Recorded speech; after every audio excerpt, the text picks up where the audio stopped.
नमस्कार दोस्तों, सबको मकर संक्रांति की अभिनंदन के साथ मैं नरेंद्र स्वागत करता हूँ आप सभी का डिफेंस रिएक्शन चैनल में। और आज जिस वीडियो पे मैं रिएक्शन देना चाह रहा हूँ वो है प्रसन्न धवन सर का, जो चैनल का नाम है world affair by net academy, जैसे कि आप सबको पता ही होगा। और जो वीडियो का टॉपिक है वो है Maldives tells India to remove military by 15 March, will China replace India in Maldives. तो पहले देखते हैं वीडियो आके पूरा टॉपिक क्या है, समझेंगे, उसके बाद मैं अपना जो है ओपिनियन दूंगा।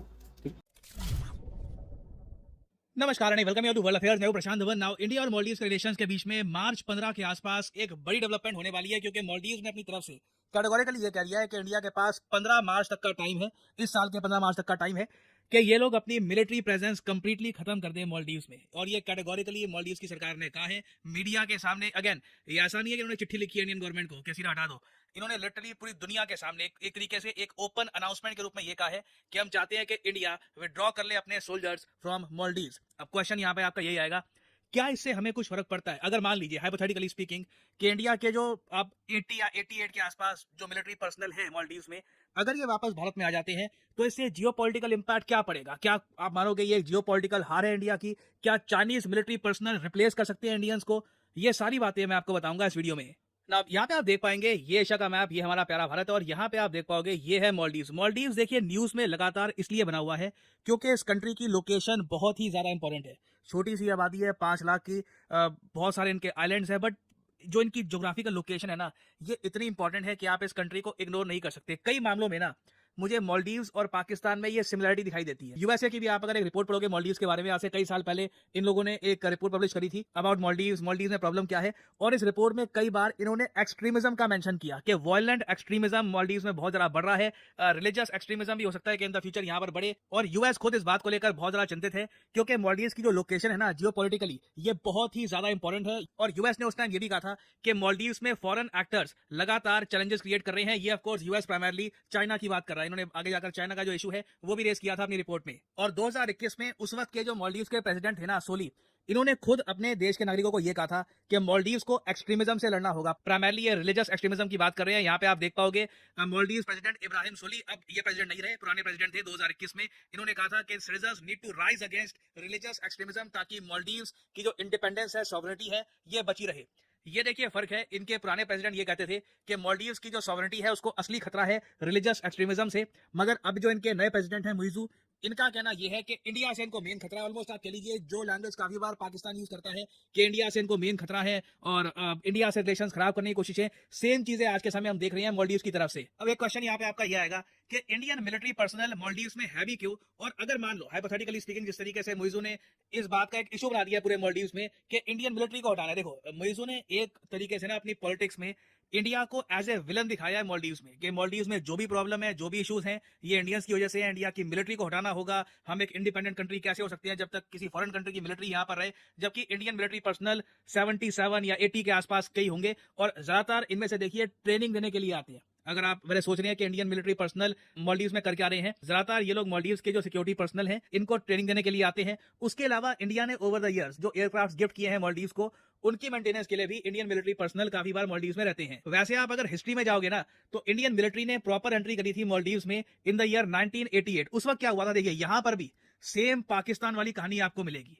जिस तरीके से पाकिस्तान में आपको पता होगा इनकी आर्मी कंट्रोल में रहती नहीं है, आर्मी काफी बार सिविलियन गवर्नमेंट को हटा देती है। तो मालदीव्स के केस में भी सेम होने वाला था 1988 में। मैं आपको बता रहा हूं, अगर इंडिया मालदीव्स को ना बचाता तो जो हाल पाकिस्तान का हुआ है ना आर्मी के मामले में कि आदमी ने सब कुछ टेक ओवर कर लिया, सेम मालदीव्स का हो सकता था। उस वक्त क्या था कि 1988 में मालदीव्स के जो प्रेसिडेंट थे मामून अब्दुल गयूम, इन्होंने भारत की मिलिट्री को इन्वाइट किया। ये कहा कि मेरी खुद की मिलिट्री मेरे हाथ से निकल चुकी है, ये लोग सरकार हटाना चाहते हैं, मिलिट्री शासन एस्टैब्लिश करना चाहते हैं, हम इंडिया से रिक्वेस्ट करेंगे प्लीज अपनी मिलिट्री यहाँ पर भेजें ताकि सिचुएशन हम नॉर्मलाइज कर पाए।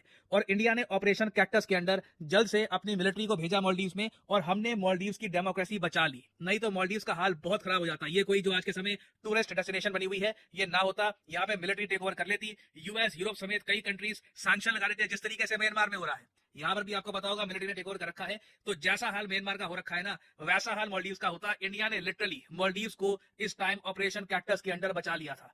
कोई और कंट्री होता, फॉर एग्जाम्पल मैं आपको बताता हूँ इंडियंस के बारे में, हम लोगों में एक बहुत ज्यादा अच्छी बात यह है, हम ग्रेटफुल लोग हैं, हम एहसान नहीं भूलते। यूएसएसआर ने जिस तरीके से 1971 में हमारी हेल्प करी थी, ये आज तक हम भूले नहीं है। चाहे रशियंस भूल गए हो, उनको भी शायद इतना याद होगा नहीं कि उन्होंने क्या किया था 1971 में।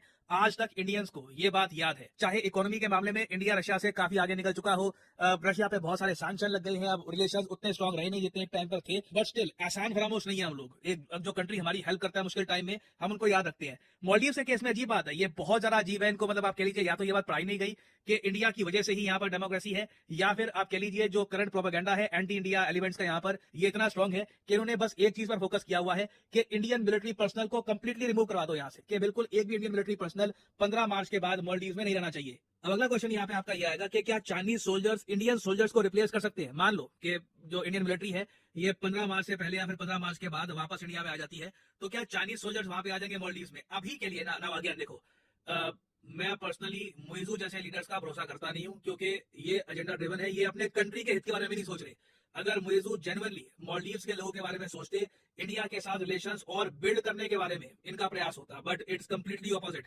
ये आदमी बेसिकली अपने खुद की कंट्री के जो भविष्य है उसके साथ धोखा कर रहा है। तो अगर मुइजू ओपनली कहता है या फिर मुइजू के जो लीडर्स है ओपनली कहते हैं कि चाइनीज सोल्जर्स इंडियन सोल्जर्स को रिप्लेस नहीं करेंगे, पर्सनली आप मुझसे पूछे मैं 100% इस स्टेटमेंट को नहीं मानूंगा। तो देखना होगा इवेंचुअली यहाँ पर होता क्या है कि क्या चाइनीज सोल्जर्स रिप्लेस करते हैं इंडियन सोल्जर्स को, कि अब वो लोग यहाँ पर ट्रेनिंग देंगे या फिर वो लोग यहाँ पर स्टेशन होंगे। बट ईदर वे जियोपॉलिटिकली इसकी सिग्निफिकेंस बहुत ही ज्यादा बड़ी होगी और इंडिया के सामने ये चैलेंज है कि हम लोग क्या करते हैं, किस तरीके से जो ये 15 मार्च का इनका अल्टीमेटम है इससे हम डील करते हैं। क्या जेन्युइनली हम मालदीव्स की बात सुनते हैं या फिर हमारी मिलिट्री वहां पर बनी रहेगी? और अगर हमारी मिलिट्री वहां पर बनी रहती है तो मैं आपको बता दूं मालदीव्स की सरकार की तरफ से जो स्टेटमेंट्स है ये लगातार अगली होती रहेंगी, situation will get bad.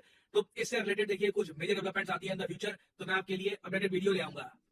Now finally यहाँ पे मैं आपसे क्वेश्चन पूछूंगा, भारत और जापान के बीच में रिसेंटली एक जॉइंट एक्सरसाइज हुई है सहयोग काइजन के नाम से। आपको बताना है कि ये एक्सरसाइज किस शहर के कोस्ट में की गई है। ये है यहाँ पे आपकी ऑप्शंस, मुंबई, कोची, चेन्नई या फिर गोवा। ये काफी न्यूज में था। कमेंट सेक्शन में करिए उत्तर, जो लोग सही आंसर करेंगे मैं कोशिश करूंगा क्योंकि कमेंट को मैं हार्ट दे दूं ताकि बाकी लोग समझ पाए कि सही उत्तर क्या है। और अनअकैडमी के देखिए ऑफर चल रहे हैं आज। तो दोस्तों जो वीडियो हो चुकी खत्म, और जैसा कि प्रसन्न सर ने तक क्लियर करके बता दिया कि 15 मार्च तक, मतलब 15 मार्च से पहले तक इंडियन मिलिट्री को वहाँ से निकल जाने का ऑर्डर दिए गए हैं। और इंडिया गवर्नमेंट को भी कह सकते हैं कि अपनी मिलिट्री को वहाँ से निकलने के लिए ऑर्डर दिए गए हैं। देखते हैं, होपफुली इंडियन मिलिट्री निकाल ही देगी, क्योंकि वो जो सिचुएशन है उससे ज़्यादा बद से बदतर करने की कोशिश तो नहीं करने वाले हैं।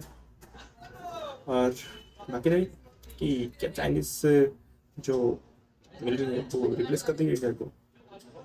जैसे ऐसे देश के बारे में जो रिलीजन एक्सट्रीमिज्म है वो भी सिर्फ इंडिया के खिलाफ, पता नहीं क्यों। जैसा कि आप देख रहे हैं हो रहा है, ऐसे देश का ये कह देना कि हम वो चाइना के मिलिट्री पावर को मतलब अपने देश में नहीं रहने देंगे, ये कहीं ना कहीं नामुमकिन लगता है, क्योंकि चाइना का काफ़ी इन्फ्लुएंस है। और चाइना ये भी कह सकता है कल को अगर भारत ने कुछ भी किया या यूएसए या कोई भी कंट्री होगा, या तो हम अपनी मिलिट्री इसलिए वहाँ पर रेजेंस रखेंगे क्योंकि आपकी सेफ्टी के लिए। ऐसा भी क्या रख सकते हैं, इतिहास में काफ़ी बार ऐसा किया जा चुका है, अंग्रेजों के द्वारा भी ऐसा किया जा चुका है भारत को पूरी तरह से कैप्चर करने के लिए, है ना। हालांकि ये पूरा मामला ठंडा होने के बाद ही वो रिप्ले जो चाइना के जो मिलिट्री है वो उन्हें आने की इजाज़त देती, लेकिन इसी बीच भारत के मिलिट्री पर्सन को निकालने के बाद, मतलब भारत के जो मिलिट्री पर्सन है वो भारत जब आ जाएंगे वापस, कहीं चाइना या मालदीव कहीं मालदीव ये ना कह दे कि देखिए हम एक छोटी कंट्री है, उसके बाद भी ये भारत हमसे मतलब डर कर अपने जो मिलिट्री पर्सन है उनको निकाल दिया हमारी बात मानकर, ऐसा ना कह दे। या फिर चाइना ऐसा ना कह दे कि हमारी इन्फ्लुएंस की वजह से मालदीव को ताकत मिली कि वो भारत के जो मिलिट्री पर्सन है उन्हें निकाल पाया है। ऐसा कुछ अगर बयान ना आया इन दोनों देश की तरफ से, जो ये बात चल रही है वो काफ़ी बिगड़ गई।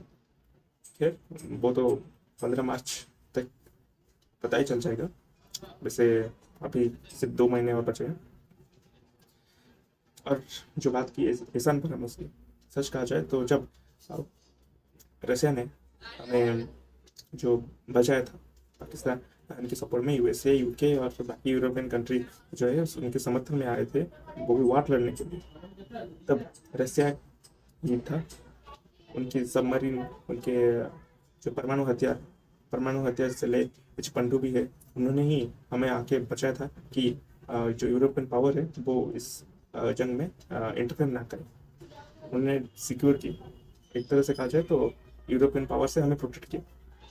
और ये बात आज भी याद रखते हैं मेरे जैसे जो बच्चे हैं जो 2000 के बाद पैदा हुए हैं, तब भी ये कहानी सुनते हैं तो मतलब एक आकर्षण रहता है ना रिश्ते की तरफ, कि अब कोई खड़ा ना हो पर ये देश जो है इसके साथ बात करके हम खड़ा रह सकते हैं, इस पर हम थोड़ा विश्वास रख सकते हैं कि पास्ट में इसने हमारी मदद की थी, हमारे भरोसा को नहीं तोड़ा था इसने, ये सपोर्ट रहता है थोड़ा सा जो भी। और जो रहा मालदीव्स, उसे हमने मिलिट्री जो उनके मिलिट्री कब्जे से बचाया। उसके बाद हमने हमें हमने उन्हें जो मेडिसिन प्रोवाइड की। कोरोना के बाद जो टूरिज्म है हमने बढ़ाया, भारतीयों ने काफ़ी सारी मेडिसिन जो है वो भारत से जाती है, कैंप लगाया जाता है, तो वहाँ के जो पर्सन है वो भारत में आते हैं इलाज करवाने के लिए। हालांकि काफ़ी सारे देश हैं, पाकिस्तान से लोग भारत में आते हैं इलाज करवाने के लिए, वो भी हो जाता है, सबका कर भी देते हैं हमारे इंडियंस। फिर भी ये लोग जो है ऐसा नहीं मानते और रिलीजियस एक्सट्रीमिज्म की वजह से हमारे विरुद्ध खड़े हैं आज। कितनी विचित्र बात है ना? हालांकि मोइजो जो है वो पूरी तरह से उनका जो कैंपेन है आउट इंडिया, उसी वजह से जीत पाए हैं मालूम है। लेकिन जो पाकिस्तान में भी है, इसी वजह से ही काफ़ी सारे जो पॉलिटिकल लीडर्स इंडिया आउट, मतलब इंडिया पर हमला कर देंगे, ये कर देंगे, वो कर देंगे, ये ही मतलब वोट पाते हैं। इसी तरह से अगर कल को मालदीव जो है पाकिस्तान की तरह एक भिखारी कंट्री अगर बन जाता है तो मुझे सच में कहूँ तो मुझे बिल्कुल हैरानी नहीं होगी, क्योंकि हमारे पड़ोस में जितने भी लोग हैं इंडिया के खिलाफ जाकर मतलब सच कहूँ तो मतलब इंडिया के साथ रिश्ते खराब की, उनकी हालत काफ़ी ख़राब हो गई है। और ऐसे एग्जाम फरामस लोगों के लिए तो क्या ही कहा जा सकता है। तो होपफुली इंडियन मिलिट्री वहाँ से निकल ही जाएगी 15 मार्च से पहले, और ज़्यादा बात को बतंगड़ ना करें। अगर चाइना या जो मालदीव है वो कुछ और ना कह दे, देखते हैं और क्या फिर आती है इस बारे में। तो फिर मिलूंगा मैं आपको एक और नए वीडियो में नए रिएक्शन से। तब तक नमस्कार, जय हिंद, जय भारत।